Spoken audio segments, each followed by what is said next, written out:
એમ્બ્યુલન્સના ધંધામાં રોકાણ કરી સારું વળતર મળશે તેવી વાતોમાં ફોસલાવી સ્મીમેર હોસ્પિટલના ડોક્ટરે સ્મીમેર હોસ્પિટલ સહિતના અન્ય 13 ડોક્ટરો સાથે 5 કરોડ 24 લાખ રૂપિયાની છેતરપિંડી કરી હતી। આ સમગ્ર મામલે સુરત પોલીસની ઇકોસેલે આરોપીની ધરપકડ કરી હતી અને મુખ્ય આરોપી હાર્દિક પટવાને વોન્ટેડ જાહેર કર્યો હતો।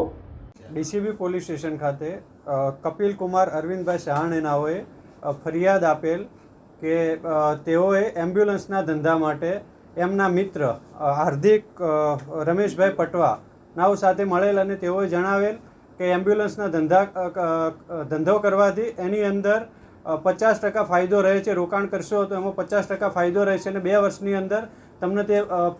નફો આપી દેવામાં આવશે અને મૂડી રકમ પરત કરવાની થશે તો પણ એ પણ આપી દેવામાં આવશે। તો એ રીતે જે ફરિયાદી છે એ અને એના સિવાય બીજા 12 ડૉક્ટરો કે જેઓએ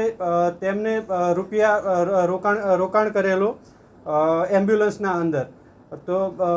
સમય જતાં એમને ઉઘરાણી કરેલ તો એમ્બ્યુલન્સ બી નહીં આવેલે। તો પછી ત્યારે આમને જે ફરિયાદીને JSW સર્વિસ છે,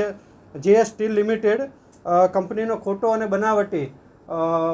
કોન્ટ્રાક્ટ બતાવેલો કે જે અમારે 8 એમ્બ્યુલન્સ ત્યાંથી હૈદરાબાદની કંપની છે ત્યાંથી અને લાવવાની છે, તો તમે રોકાણ કરો, તો આમને રોકાણ કરેલું તો એ રોકાણનો વળતર નહીં આપેલું તો ફરીથી એમને કહેલું તો એમને એક નોટરી કરી આપ્યો કે અમે તમારા જે રૂપિયા લીધેલા છે તે રૂપિયા પરત આપી દઈશું। પરત નહીં આપતા એમને એપ્લિકેશન આપેલી, એપ્લિકેશનના બેઝ ઉપર ગુનો દાખલ કરવામાં આવેલો। સનરાઈઝ એમ્બ્યુલન્સ પ્રાઇવેટ લિમિટેડ કરી અને એની અંદર છે જેના સંચાલક હેમંત ડાયાભાઈ પરમાર છે અને યક્ષ એમ્બ્યુલન્સ સર્વિસ મયુર વાલ્મીકી ગૌસ્વામી, આ 3 જણાએ ભેગા થઈ અને 5 કરોડ જેટલો ડૉક્ટરો પાસેથી રૂપિયા ઉઘરાવી એમ્બ્યુલન્સના ધંધા માટે અને પૈસા વળતર નહીં આપી અને ગુનો કરેલ છે।